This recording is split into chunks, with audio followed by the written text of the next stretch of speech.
Как вы понимаете, ничего подобного ни у кого в мире пока нет. Personne au monde ne dispose de telles armes, a affirmé à plusieurs reprises Vladimir Poutine dans son discours choc devant le Conseil de la Fédération qui réunit les deux chambres du Parlement et tous les politiciens qui comptent en Russie. À l'aide de vidéos et de films d'animation, il a montré aux Russes et au monde ce sur quoi les chercheurs militaires travaillent ici depuis une quinzaine d'années. Toute une nouvelle génération d'armes stratégiques sophistiquées prêtes à être fabriquées ou déjà en production. Et voici Sarmat, un missile balistique intercontinental à tête multiple capable de défier les systèmes de détection. Et puis des missiles de croisière supersoniques, certains à propulsion nucléaire, dont le rayon d'action est incroyablement grand, pratiquement indétectable. Ou encore un drone sous-marin 100 fois plus petit qu'un submersible qui peut se déplacer à des profondeurs records et transporter une charge nucléaire.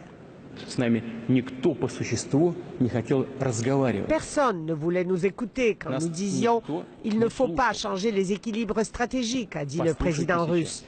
Maintenant, vous feriez mieux d'écouter. La surprise, elle est venue des armes hypersoniques.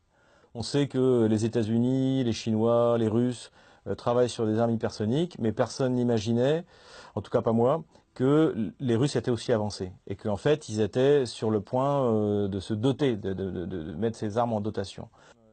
Pour cet expert militaire, Vladimir Poutine a lâché une véritable bombe en suggérant qu'une bonne partie de la défense occidentale est obsolète face à la Russie. La donnée du bouclier antimissile est quasiment aujourd'hui injustifiable. Si vous voulez, à quoi ça sert d'investir autant d'argent, de mettre des radars, des équipements comme ça en Pologne, dans les pays de l'Est, puisque de toute manière, si jamais il y a un conflit nucléaire, la Russie percera toutes les défenses américaines.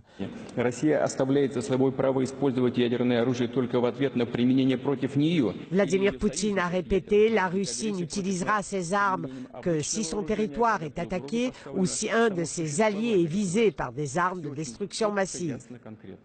Mais plus question de prendre à la légère les capacités stratégiques de Moscou, dit le maître du Kremlin, qui s'apprête à rester un autre 6 ans à la tête du pays. Attention, la Russie de Vladimir Poutine pourrait s'avérer être un ennemi redoutable. Ici Alexandra Chatska, Radio-Canada, Moscou.